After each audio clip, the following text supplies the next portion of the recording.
Hello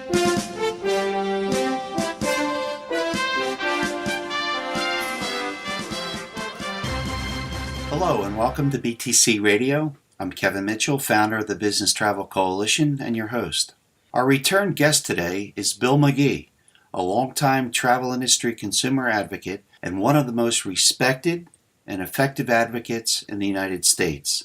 Bill is also the author of the acclaimed book, Attention All Passengers. Recently, Bill wrote a column in USA Today regarding the U.S. Department of Transportation's highly controversial decision to halt rulemakings designed to lead to consumer protections for airline passengers. Today, we will discuss airline consumer issues, why the Transportation Department has seemingly lost interest in protections, the implications for travelers, and if there's any hope behind the efforts to change the minds of officials at the Department of Transportation. Bill, welcome back to the show. Kevin, thanks very much for having me back on. Let's get right to it. What background on this issue should our listeners be aware of? Well, as I explained in my USA Today column, shopping for airline seats has become one of the most challenging buying experiences a consumer faces today. And the irony is that that challenge has been made more difficult and not less difficult as the technology has improved. Basically, about 10 years ago, things started looking better.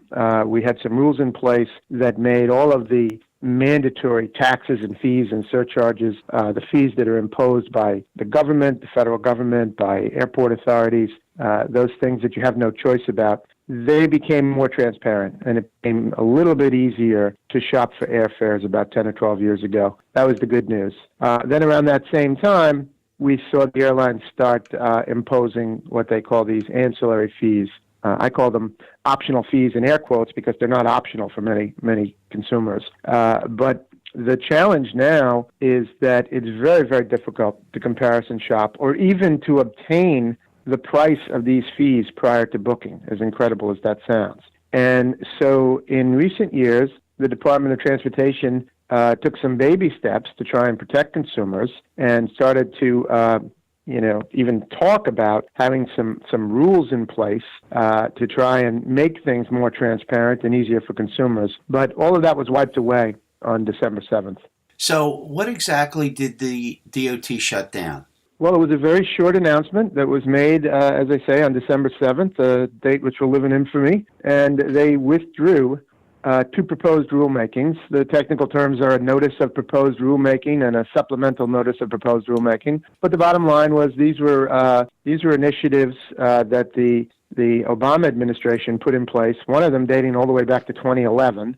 They were moving very, very slowly, but there was requests for public comments, which is, a standard part of the democratic process to have interested parties weigh in and offer comments, and the DOT, then takes it to the next level and processes those comments. On December 7th, this administration basically shut that down completely and said that we're just taking them off the table, that in their view, these were unnecessary, quote, because existing regulations already provide adequate information, and they were also concerned that this would, quote, incur significant costs to implement for the airlines. I strongly disagree with both of those assertions. And I assume the airlines have weighed in fairly strongly about this? Oh, no question. Both on an individual basis, all of the major carriers, American, Delta, United, Southwest, and then through their major lobbying organization, Airlines for America, they've gone far beyond this. In fact, in recent months, they have filed hundreds and hundreds of pages requesting that other existing regulations and even proposed regulations either be repealed or be tweaked or be modified in different ways. So this is really a full court press. This is as far as I'm concerned, this is an assault on all existing regulations from the DOT. And it's important to remember, the DOT has a greater responsibility for consumers even than many other government agencies that oversee industries. And the reason for that is, let's not forget, when the airline industry was deregulated in 1978, as part of that legislative package, it was decided that the industry would have federal preemption. And what that means for the average consumer is that private right of action, your ability to take legal action in the court system against the airline industry, is tremendously hampered, unlike with other industries, even within the travel industry. So just keep it very simple. If you have a slip and fall in a major hotel chain anywhere in the United States, you can take legal action against that hotel chain in the local courts and state courts. With the airlines, private right of action means you can only redress these things on the federal level. In my view, while all government agencies have responsibilities to consumers, the DOT has a special responsibility. So the idea that they are now taking this off the table effectively is very disturbing on the issue of airfare and fee transparency. Yeah, I'd like to, offer a comment of my own on that because it's central to this entire issue. When the airline industry was deregulated, the preemption clauses, as you well noted, prevented or sought to prevent the balkanization of consumer protections in the sense of services. Members of Congress did not want there to be 50 states with rules about what frequent flyer programs should do and how they operate and so on. But what they never intended was for the right of citizens to sue over unfair and deceptive practices. And that's where the DOT's important role steps in. There is an entire paragraph or section, I should say, in the Deregulation Act that goes to the public interest, and it directs the Secretary of Transportation to essentially look out after consumers and ensure that there's competitive entry and so on. So it's really an important point you put your finger on, Bill. So while you're right, the intention was one thing. There's been this unintended consequence. And so, again, with not having the private right of action, it means that consumers are dependent on the DOT even more so than they are on other federal agencies like the Food and Drug Administration and things like that.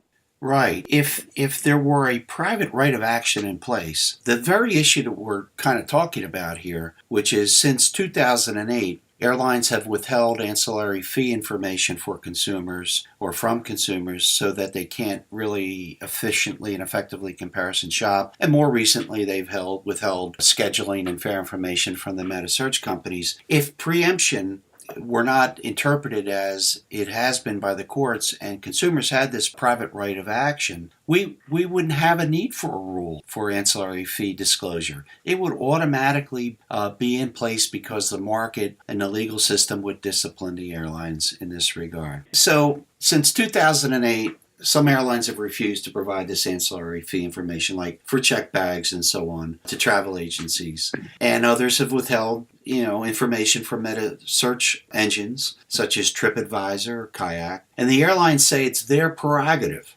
to whom they provide their product and pricing information. They say, let the free, deregulated marketplace work. What is your view on their argument? Well, I think the airlines are dead wrong on this. And, there's a long, robust legal history on this issue. And you might be surprised to know it actually predates the invention of the airplane itself. In terms of public means of conveyance, public transportation that's offered for sale to the public, this is an issue that has a legal precedent going back to the 19th century with train lines and with shipping lines. The fact is, over time, it has been understood that public means of conveyance, the information related to that should be made public. And, there have been timetables printed for train companies and for shipping companies, as I say, going back 150 years. And these issues have been debated, and it's been decided that it's necessary for the public to have that information. Look, the bigger question here is really, what are the airlines doing? What's their end game? It's clear that they are trying to destroy the intermediaries, the third parties that sell their tickets. They have a long, long history of doing this, by the way, through computer reservation systems, through brick-and-mortar travel agencies, now through online travel sites.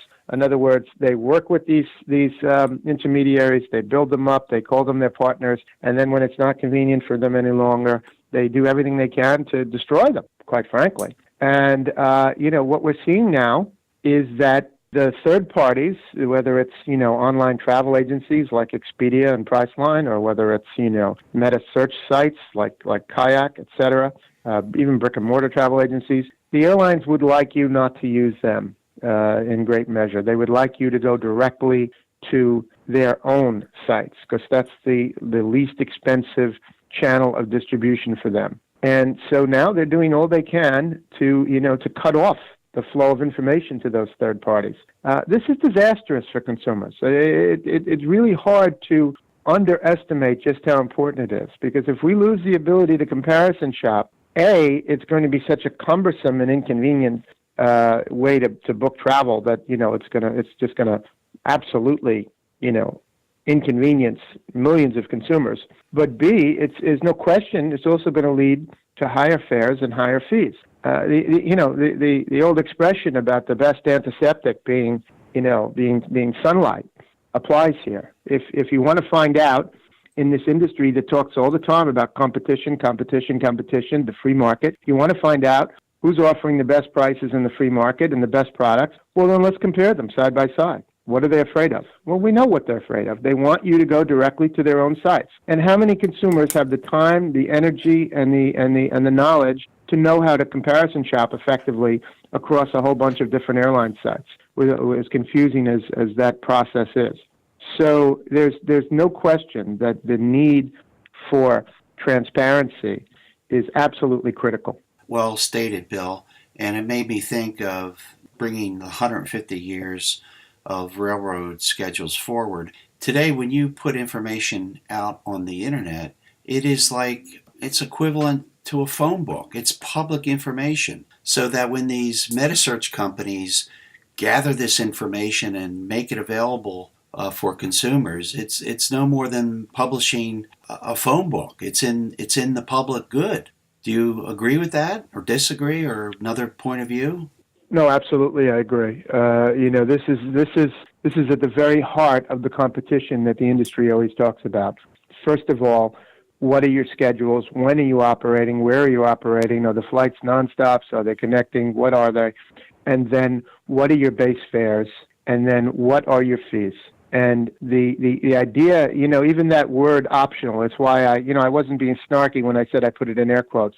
I actually find it offensive to use that term optional, because what they're really doing is they're saying, well, this isn't important, this information. Oh, you want to check a bag? Oh, well, that's your option. The fact is, everyone's needs are different. Each traveler has an itinerary that's specific to her or to him, and you may need to check a bag, I may not. I may need to have a refundable ticket, you may not, etc. The fact is, all of these fees are part of the product, and they need to be out there. We've been through this in other industries. It's why there are, federal laws that require a sticker on the window of a new car so that you can comparison shop, and not just the base price of the car and all the mandatory taxes and fees, but also, the options that you desire. And, you can then make a decision that this dealer has a better deal than that dealer, or what have you. The travel industry, the airline industry specifically, wants to just eliminate that. And of course, that car shopping process has now been nicely brought online, making it more convenient and more efficient for consumers. Bill, what are the options to change this situation for that consumer groups have relative to the DOT, Congress, state AGs, or indeed, and even the midterm elections? Is there any hope? Well, I do think there are options, and I do think, there's reason for hope. But it's going to require a multi-pronged approach. The most obvious approach is to address the DOT directly. And I know that there are, consumer organizations that are looking to do that and to sit down with the DOT and make the case. Another option is to work through Congress, that this is, if this is sort of blocked on the regulatory front, then we need to go to the legislative front. And there's no question that there are certain members of Congress in both houses who are very receptive to talking about this. There's been legislation proposed on further transparency for airfares. Of course, there are many, many other issues being kicked around in Congress these days, so that's always a problem to, sort of get on the scope, for it to be, a high enough level of importance to attract attention. Then there's another channel, and that is working through the state attorney generals to try and, garner some support there, and then, bring that back to Congress. particularly as you note that this is, 2018 is a midterm election year and could very well change the complexion of which party is in power in one or both houses in Congress. And there's another method here that I think needs to be explored, and that is, bringing this to the attention of more consumers. I think there's this general sense that passengers are frustrated not only by the flying experience but by the booking experience. It's really two different levels of concern and frustration, and we've seen this time and again in surveys of airline passengers. Time and again, many passengers are frustrated before they even get to the day of travel. I do think there has to be greater public outreach to consumers. We kick around terms here in the industry, ancillary revenue, fair transparency, that, many consumers probably are not familiar with. I think it's incumbent on all of us to care about these issues and are passionate about it, to make it clear to consumers just what's happening here. This is a really bad thing that happened on December 7th, because this is basically our elected government, the officials that work for us as taxpayers, as citizens, basically shut us out and basically said, we're not even going to entertain discussion on this any longer. And that's just not a good thing. It's not a good thing for democracy, and it's certainly not a good thing for consumers. Well said. Bill, is there anything important that we didn't talk about that you'd like to discuss around this issue? No, I think you've done a great job of really nailing exactly what's happening here and what we need to do. And, the future is very uncertain here. And again, I understand that there are many issues in Washington that we should all be concerned about. But it would be a very bad thing for this to sort of, be swept under the rug as we talk about, other issues, because this is just a very anti-consumer initiative here. And it's one thing to have a healthy debate and then, the decision is made in a way that you don't like. But it's another thing to just completely shut down that debate and say, well, we're not even going to talk about it. I can't think of anything, quite frankly, that is more anti-democratic than that. Well, thank you, Bill, for being with us today. That's it for this edition. If you would like to see someone special invited on the show, email me at mitchell@businesstravelcoalition.com. For the entire team here at BTC Radio, thank you for tuning in.